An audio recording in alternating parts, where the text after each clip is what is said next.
Christmas and a Happy New Year. The Chennai Silks. Let the celebrations begin.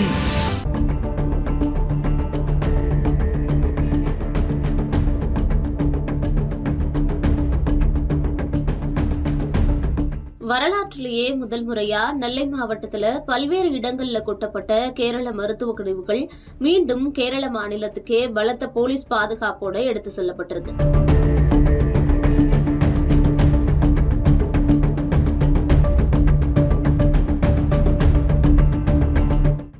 Suthamalli அடுத்த நடுக்கல்லூர், பழவூர், கொண்டாநகரம் சுற்று வட்டாரங்கள்ல கடந்த சில தினங்களுக்கு முன்பு கேரள மாநில மருத்துவ கழிவுகள் கொட்டப்பட்ட சம்பவம் பெரும் பரபரப்பை ஏற்படுத்துச்சு.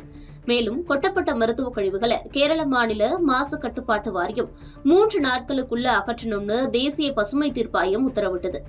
இதற்கிடையே நடுக்கல்லூர் உள்ளிட்ட 4 இடங்கள்ல சேகரிக்கப்பட்ட மருத்துவ கழிவுகள் திருவனந்தபுரம் மண்டல புற்றுநோய் மையம் மற்றும் தனியார் மருத்துவமனை கழிவுகள் தான் உறுதிப்படுத்துறதுக்கான மருத்துவ குப்பிகள், ஊசிகள், ரத்த மாதிரிகள், ஆவணங்களை திருநெல்வேலி மாவட்ட நிர்வாகம் சேகரிச்சு பசுமை தீர்ப்பாயம் கிட்ட ஒப்படைச்சாங்க. இதைத் தொடர்ந்து பசுமை தீர்ப்பாயத்துடைய உத்தரவுப்படி கேரள மாநில மாசு கட்டுப்பாட்டு வாரிய தலைமை பொறியாளர் பின்சி அகமது, சுகாதாரத்துறை அதிகாரி கோபுகுமார் ஆகியோர் தலைமையில திருவனந்தபுரம் மாநகராட்சி அலுவலர்கள், மருத்துவ கழிவுகளை அகற்றக்கூடிய அமைப்பினர் உட்பட 8 பேர் கொண்ட குழு திருநெல்வேலி மாவட்டத்தில் மருத்துவ கழிவுகள் கொட்டப்பட்ட நடுக்கல்லூர், கொண்டாநகரம், பழவூர், இலந்தைக்குளம், சிவஞானபுரம் உள்ளிட்ட 7 இடங்கள்ல நேரில் ஆய்வு பண்ணாங்க. அவங்களும் மருத்துவ கழிவுகளுடைய மாதிரிகள் உள்ளிட்ட பல்வேறு விவரங்களை சேகரிச்சாங்க. One truck has already been completely loaded and we are doing as per the plan. If it is possible today we will complete this. Yes, definitely we'll do that. We'll try doing it. How many trucks used here? 16 trucks have come here, not in this location. So there are 6 different locations. Total of 16 trucks have come, and we have decided as per the plan, like 6 trucks are here in this Kondanagaram location. இந்த நிலையில கேரளால இருந்து நெல்லை வந்த 25 பேர் கொண்ட குழுவினர் மருத்துவ கழிவுகளை கேரள மாநிலத்துக்கு திருப்பி அனுப்பக்கூடிய பணியில ஈடுபட்டாங்க. மேலும் ஜேசிபி இயந்திரம் மூலமா நெல்லை மாவட்டத்தில் கொட்டப்பட்ட எல்லா குப்பைகளும் 16 லாரிகள்ல சேகரிக்கப்பட்டிருக்கு. வரலாற்றிலேயே முதல் முறையா தமிழ்நாட்டில் கொட்டப்பட்ட கேரள மாநில கழிவுகள் மீண்டும் கேரளாவுக்கே அனுப்பி வைக்கப்படுறது இதுதான் முதல் முறை.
Merry Christmas and a Happy New Year. The Chennai Silks. Let the celebrations begin.